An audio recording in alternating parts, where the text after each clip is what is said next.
నిరుద్యోగులకు అండగా నిలిచేందుకు చిక్కడపల్లి లైబ్రరీ కావచ్చు, అదేవిధంగా ఏబీ ఆర్ట్స్ కాలేజ్ దగ్గర కూడా నిరుద్యోగులకు అండగా ఉండేందుకు బీజేపీ స్టడీ సర్కిల్ రాష్ట్ర అధ్యక్షులు అయినటువంటి కన్నబైన రాము యాదవ్ ఉన్నారు. వారిని అడిగి తెలుసుకునే ప్రయత్నం చేస్తే ఎందుకు ఈ నిరసన చేయడానికి కారణం ఏంది, నిరుద్యోగులకు అండగా ఉండాల్సిన అవసరం ఏముంది, రాష్ట్ర ప్రభుత్వం అయితే నోటిఫికేషన్లు విడుదల చేస్తామని చెప్పేసి చెప్తున్నటువంటి నేపథ్యంలో కూడా వీళ్ళ సమస్య ఏంటో అడిగి తెలుసుకునే ప్రయత్నం చేద్దాం. అన్న నమస్తే. ఏంటి ప్రధానంగా ప్రభుత్వం త్వరలో నోటిఫికేషన్ వేస్తా అని చెప్పినా కూడా మీరందరూ ఇక్కడ ఇంత మూకుమ్మడిగా మీ బీజేవైఎం స్టడీ సర్కిల్ రాష్ట్ర కన్వీనర్గా ఉన్నారు. మీరు ఏంది ఇంతమంది మూకుమ్మడిగా ఎందుకు నిరసన తెలపాల్సి వచ్చింది? అంటే ఈ రాష్ట్ర ప్రభుత్వానికి ఫస్ట్ సిగ్గు ఉండాలి. ఎందుకంటే ఈ కాంగ్రెస్ పార్టీ అధికారంలోకి వచ్చే తరుణంలో ఇదే లైబ్రరీ వేదికగా ఆ ప్రభుత్వం ఏర్పడ ముందుకు కాంగ్రెస్ పార్టీ ముఖ్య నాయకులు నిరుద్యోగులకు ఇచ్చిన హామీలను మర్చిపోయి ఈరోజు పోలీసులను అడ్డుపెట్టుకొని నిరుద్యోగులపైన లాఠీచార్జ్ చేయడం అనేది సిగ్గుసేటుగా నేను భావిస్తూ ఉన్నాను. ఎందుకంటే ఈ తరుణంలో రాష్ట్ర యువమోర్చా అధ్యక్షులు గణేష్ గారు, రాష్ట్ర శాఖ యువమోర్చా నాయకులు ఈరోజు ఆ నిరుద్యోగులకు అండగా ఉండడానికి వస్తే వాళ్ళని ఇలా అక్రమంగా చేయడము అంటే ఇంకెన్ని రోజులు అరెస్ట్ చేస్తారు, ఎన్ని రోజులు మీ పోలీసు శాఖని అడ్డుపెట్టుకొని నిరుద్యోగులని అణిచివేస్తారని ఈ రాష్ట్ర ప్రభుత్వాన్ని ప్రశ్నిస్తూ ఉన్నాను. ఎందుకంటే ఈరోజు జాబ్ క్యాలెండర్ విడుదల చేస్తా అని చెప్పింది మీరు. ఇదే లైబ్రరీ వేదికగా మీ ప్రభుత్వం అధికారంలోకి వచ్చిన వెంటనే మొదటి సంతకం నిరుద్యోగ సమస్య మీద జాబ్ క్యాలెండర్ని విడుదల చేస్తామని చెప్పి నిరుద్యోగ సమస్యను వెంటనే నెరవేరుస్తామని చెప్పిన ఈ కాంగ్రెస్ పార్టీ ప్రభుత్వం ఏదైందో ఈరోజు నిరుద్యోగులని నిట్టనిలుగా మోసం చేయడమే కాకుండా పోలీసు హుకుం జారీ చేస్తూ పోలీసుల అండదండలతోటి నిరుద్యోగులు ఎవరైతే ప్రశ్నిస్తారో, ఏ విశ్వవిద్యాలయం ఏ స్టడీ సర్కిల్లో ఎవరైతే ఎక్కువ యాక్టివ్గా ఉండి ప్రశ్నించే ప్రయత్నం చేస్తారు వాళ్ళపైన దాడులు చేయడం అనేది చాలా బాధాకరమైన విషయం.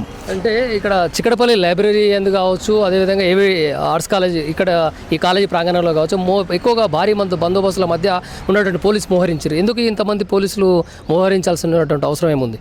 అంటే కాంగ్రెస్ పార్టీ వైఫల్యాన్ని నిరుద్యోగులు ఎప్పుడు తెర మీదకి తీసుకొస్తే ఈ సమస్య గ్రామాల వరకు వెళ్ళిపోతే రేపు రాబోయే జెడ్పీటీసీ ఎంపీటీసీ ఎన్నికల్లో వాళ్ళకు పుట్టగదులు లేకుండా పునాదులు లేకుండా వెళ్ళిపోతారన్న అభద్రత భావం ఈ రాష్ట్ర ప్రభుత్వానికి ఎక్కువ ఉంది.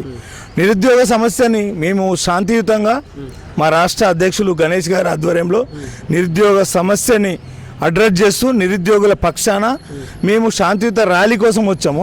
మమ్మల్ని అరెస్ట్ చేయాల్సిన అవసరం ఈ రాష్ట్ర ప్రభుత్వానికి ఏముంది, ఇంతమంది పోలీసులు ఉండాల్సిన అవసరం ఏముందనేది రాష్ట్ర ప్రభుత్వాన్ని ప్రశ్నిస్తుంది. సాధారణంగా అరెస్టులు అనేది అసాంఘిక కార్యక్రమాలు చేపట్టినా లేకుంటే ఆందోళనకు చేపట్టిన అంటే కర్రలతోటి ఇలాంటి దాడులకు ఏమైనా పాల్పడ్డప్పుడు మాత్రం అరెస్ట్ చేస్తారనేది తెలుసు.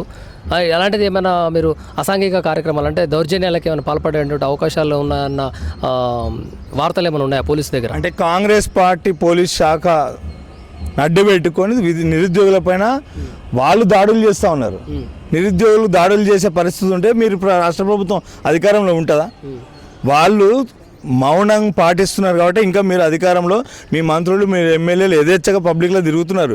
మీరు 2 సంవత్సరాలు అవుతుంది ప్రమాణం చేసి మోసం చేసి 2 సంవత్సరాలైనా ఇప్పటివరకు మీరు పుట్టగతులు లేకుండా మీరు అన్ని అబద్ధాలు ఆడుకుంటూ ఎక్కడికక్కడ డైవర్షన్ చేసుకుంటూ తిరుగుతూ ఉన్నారు రోజు. కాబట్టి ఒక మంత్రి ఏమో 60,000 ఇచ్చిన అంటాడు, ఒక మంత్రి ఏమో 70,000 ఉద్యోగాలు ఇచ్చినాము అంటాడు, ఒకడేమో 1,00,000 అంటాడు. అంటే మీకు మైండ్ ఏమైనా దొబ్బిందా, లేకపోతే మీ మైండ్కి పెరాలసిస్ వచ్చిందో ఒకసారి చెక్ చేసుకోండి, హాస్పిటల్కి వెళ్ళి చెక్ చేసుకోండి అని డిమాండ్ చేస్తాం. అంటే కాంగ్రెస్ పార్టీ అధికారంలోకి వచ్చిన నెల రోజులకే 60,000 ఉద్యోగాలు ఇచ్చి బహిరంగ సభ పెట్టి అక్కడ నియామక పత్రాలు ఇచ్చినటువంటిది కూడా వాస్తవం లేదా? అందులో నియామక పత్రాలు ఇస్తే ఉద్యోగాలు చేసుకుంటున్న పరిస్థితి లేదా? అంటే ఇప్పుడు నోటిఫికేషన్ ఇవ్వకముందుకు వాళ్ళు చెప్పిందని 2 లక్షల ఉద్యోగాలు ఉన్నాయని వాళ్ళ అధికార మేనిఫెస్టోలో వాళ్ళు పెట్టిన విషయం అబద్ధమా, లేకపోతే వాళ్ళు ఇప్పుడు ఇచ్చిన ఉద్యోగాలు అబద్ధమా, వాళ్ళ మంత్రులు మాట్లాడుతుంది అబద్ధమా? ఫస్ట్ అది చెక్ చేసుకోవాల్సిన అవసరం ఉంది. ఎందుకంటే ఈరోజు 60,000 ఉద్యోగాలు ఇచ్చినారు కదా, మరి మీరు చెప్పిన 1,40,000 ఇంకా 1,40,000 సరే, మీరు ఇచ్చిన 60,000 ప్రామాణికం అనుకుంటే ఇంకా 1,40,000 ఉద్యోగాలు ఎప్పుడు ఇస్తారు చెప్పాల్సిన అవసరం ఉంది. 2 సంవత్సరాల కాల అయిపోయింది. చాలామందికి గడ్డాలు మిసాలు పెరుగుతున్నాయి. ఇవాళ ఆర్థిక భారం కుటుంబం వయసు అయిపోతుంది. సో వయసు చచ్చిపోయిన వాడికి బిర్యానీ పెడితే లేచి వస్తాడా? మీరు ఇంకెప్పుడు నోటిఫికేషన్ ఇస్తారు చెప్పాల్సిన అవసరం ఉంది. అంటే త్వరలో వేస్తామంటున్నారు కదా, ఆగొచ్చు కదా, కొంత నిరీక్షణ చేయొచ్చు కదా, ఎందుకు నిరుద్యోగుల్ని రెచ్చగొట్టే విధంగా ప్రతిపక్ష పార్టీలు వాళ్ళకి ప్రోత్సహిస్తున్నారనే వార్తలు కూడా వినిపిస్తున్నాయి, అలా కూడా ఆరోపిస్తున్నారు. నిరుద్యోగులని ప్రతిపక్ష పార్టీలు రెచ్చగొడితే రెచ్చిపోయే తెలివి తక్కువ ఎవరు నిరుద్యోగులు లేరు. నిరుద్యోగులల్లో నీ కుటుంబ సభ్యులు ఉన్నారు, నా కుటుంబ సభ్యులు ఉన్నారు. చాలా తెలివైన యువత ఉంది. వాళ్ళు ఉద్యోగాల కోసమే, వాళ్ళకి ఏ రాజకీయ పార్టీలతో సంబంధం లేదు, వాళ్ళకి కావాలి ఉద్యోగం. నువ్వు నోటిఫికేషన్ ఇస్తే ఈ నిరసన ఉండదు, ఈ బందోబస్తు నీకు అవసరం లేదు కదా అంటున్నాం. 2 సంవత్సరాలు అయిపోయింది. ఎప్పుడు ఇస్తావో జాబ్ క్యాలెండర్ రిలీజ్ చేయి, జాబ్ క్యాలెండర్ ప్రకారం పోదాం. ప్రతి 3 నెలలకు నోటిఫికేషన్, 6 నెలలకు నోటిఫికేషన్ అని చెప్పాల్సిన అవసరం ఉంది. అంటే మీ ప్రధాన డిమాండ్ ఏంటి? వెంటనే మీరు ఏదైతే హామీ ఇచ్చారో హామీని నెరవేర్చాలి. జాబ్ క్యాలెండర్ 2 లక్షల ఉద్యోగులని ఏ విధంగా ఏ శాఖలు ఎంతమంది ఉన్నారు, ఎన్ని వేకెన్సీస్ ఉన్నాయి, ఎంతమంది ఇప్పుడు రిటైర్ అవుతున్నారు, ఎరైజింగ్ వేకెన్సీస్ ఎన్ని ఉన్నాయి, వాటిని ఎప్పుడు రిక్రూట్ చేస్తారని చెప్పాల్సిన అవసరం రాష్ట్ర ప్రభుత్వం అనుకుంది. అండ్ ఈ రాష్ట్ర ప్రభుత్వంలో విద్యాశాఖ మంత్రి లేకపోవడం అనేది మరో సిగ్గుసేటుగా భావిస్తా ఉన్నాం. అంటే సీఎం రేవంత్ రెడ్డి పలు సందర్భాల్లో కూడా కావాలని నిరుద్యోగుల్ని ప్రతిపక్ష పార్టీలుగా ఉన్నటువంటి బీజేపీ పార్టీ కావచ్చు, బీఆర్ఎస్ పార్టీ కావచ్చు, వాళ్ళని రెచ్చగొడుతుంది అని అంటున్నారు. మీరేమైనా నిరుద్యోగులను రెచ్చగొట్టే కార్యక్రమాలు ఏమైనా చేస్తున్నారా? నిరుద్యోగులని రెచ్చగొట్టాల్సిన అవసరము ప్రతిపక్ష పార్టీలకు అవసరం లేదు. ఆనాటి బీఆర్ఎస్ ప్రభుత్వం పైన కూడా అలుపెరగని పోరాటం భారతీయ జనతా యువ మోర్చా 3 సంవత్సరాలు చేసింది. 3 సంవత్సరాలు టీఎస్పీఎస్సీ కాదు, అదేవిధంగా కానిస్టేబుల్ రిక్రూట్మెంట్ల అన్యాయాలు, గ్రూప్ 1 గ్రూప్ 2 నోటిఫికేషన్ల విషయంలో కావచ్చు, లేకపోతే ప్రశ్నపత్రాలు అమ్మడంలో కావచ్చు, ప్రతి విషయంలో భారతీయ జనతా యువ మోర్చా అడుగడుగున రాష్ట్ర ప్రభుత్వాన్ని నిలదీసి. అంటే ఇది నిరుద్యోగుల డిమాండా లేకుంటే ప్రతిపక్షాల డిమాండా అనేది? ఇది నిరుద్యోగుల డిమాండ్, ప్రతిపక్షాల డిమాండ్ వేరుంటుంది. నిరుద్యోగుల డిమాండ్ ప్రతిపక్ష పార్టీలకు నిరుద్యోగ సమస్య పైన ఎప్పుడు కూడా స్పందించాల్సిన బాధ్యత ఉంటుంది కదా. ఇవాళ ప్రతిపక్ష పార్టీలు నిరుద్యోగ సమస్య పైన స్పందించాల్సిన అవసరం ఉంది. మీరే జాబ్ క్యాలెండర్ రిలీజ్ చేస్తే మేము స్పందించాల్సిన అవసరం లేదు కదా అంటున్నాను. ఏంటి భవిష్యత్ కార్యాచరణ ఏంటి? భవిష్యత్ కార్యాచరణ మీరు నోటిఫికేషన్ రిలీజ్ చేయకపోతే అన్ని విశ్వవిద్యాలయాలను ఏకం చేస్తాం. నిరుద్యోగం అన్ని స్టడీ సెంటర్లో ఉన్న RTC cross road, Ashok Nagar, ఏవి కాలేజీ ఇట్లాంటి ప్రాంగణంలో ఉన్న చాలామంది విద్యార్థులను ఏకం చేసి ప్రభుత్వం మీద 1 మిలియన్ మార్చ్ లెవెల్లో ఒక ర్యాలీ తీయబోతున్నామని డిమాండ్ చేస్తారు. నిన్న చిక్కడపల్లి సెంటర్కి వస్తే మన తెలంగాణ రాష్ట్ర ముఖ్యమంత్రి ఓడియన్ మాల్ ఒకటి ఓపెన్ కూడా చేశారు. అది ఎలా చూడొచ్చు దాన్ని? అంటే వాళ్ళకు ఓడియన్ థియేటర్ల మీద, లేకపోతే హైదరాబాద్ కేంద్రంగా ఉన్న చుట్టుపక్కల ఉన్న విలువైన భూముల మీద ఉన్నంత సోయి, లేదా ఒక స్ట్రాటజిక్ అది నిరుద్యోగుల మీద లేదు. ఎందుకంటే వాళ్ళ తమ్ముడు ఈరోజు యథేచ్ఛగా, దానికో మంత్రిత్వ శాఖ ఉంటుంది, అక్రమంగా ఎక్కడైతే ఉన్న విలువైన భూములని ఎట్లా దోసుకోవాలనే దాంట్లో కాంగ్రెస్ పార్టీలో ఈ ప్రభుత్వంలో ఒక శాఖను పెట్టి ఆ శాఖకు మంత్రివర్యులు తమ్ముడు అవుతాడు.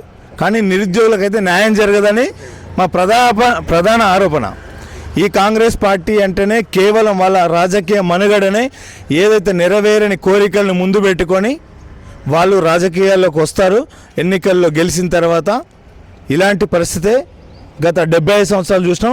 భవిష్యత్తు 3 సంవత్సరాలు కూడా ఇట్లనే కాల వ్యవధి చేస్తారనేది మా ప్రధాన ఆరోపణ. అంటే కొన్ని సందర్భాల్లో కొంతమంది మంత్రులు చెప్తున్నటువంటి మాటలు ఏంటంటే ప్రభుత్వ రంగపరంగా ఉద్యోగాలే కాదు, ప్రైవేటీకరణలో ఉన్నటువంటి ప్రైవేట్ రంగంలో కూడా ఉద్యోగాలు కల్పించే దిశలో ప్రభుత్వం పనిచేస్తుంది, అనేక పెట్టుబడులు రావడం కోసం, అనేక కంపెనీలు తేవడం కోసం కూడా అని చెప్తున్నటువంటి మాట. దీనికి ఏమంటారు మరి? అంటే ఇప్పుడు 2 సంవత్సరాల నుంచి మీకు సమయం దొరుకుతలేదా, లేకపోతే జాబ్ క్యాలెండర్ ఎట్లా రిలీజ్ చేయాలో మీ దగ్గర ఎక్స్పర్ట్స్ లేరు అనక? ఫస్ట్ మీరు ఇచ్చింది ఏంది రావులే, 2 లక్షల ఉద్యోగాలని జాబ్ క్యాలెండర్ ద్వారా ఏ నెలలో 3 నెలలక 4 నెలలక 5 నెలలకు ఒక నోటిఫికేషన్ విడుదల చేస్తారో చెప్పండి. ఇక్కడ సబ్జెక్టు ప్రభుత్వ ఉద్యోగాల నియామకాలపైన మీరు ఇచ్చిన మాట మీద మీరు ఉన్నారా లేరా అది చెప్పాల్సిన అవసరం ఉంది. ప్రైవేటు ఉద్యోగ కల్పనలో మీరు ఎక్కడ ఉచిత శిక్షణలు ఇస్తున్నారు, ఎక్కడ నైపుణ్యత పెంచడం కోసం, స్కిల్స్ పెంచడం కోసం ఏమైనా ఎంప్లాయ్మెంట్ స్కీమ్స్ ఏమైనా తీసుకొచ్చారా? ఏమి లేదు కదా. కేవలం ఈ మధ్యలో ఒకటి నరేగా స్కీమ్ మీద పట్టుకొని దాన్ని ఏది ఎక్కడైనా దొరుకుతుందో దాన్ని పట్టుకొని కోడిగుడ్డు మీద ఈకలు వీకే ప్రయత్నం కాంగ్రెస్ పార్టీ నాయకులు ఇంకా కూడా వాళ్ళు అధికారంలో లేనట్టు భావిస్తూ ఉన్నారు. వాళ్ళు ప్రభుత్వంలో ఉన్నట్టు భావించట్లేదు. వాళ్ళు ప్రతిపక్ష నాయకులుగా మాట్లాడుతున్నారు, వాళ్ళ మంత్రులు కానీ వాళ్ళ ముఖ్యమంత్రి కూడా.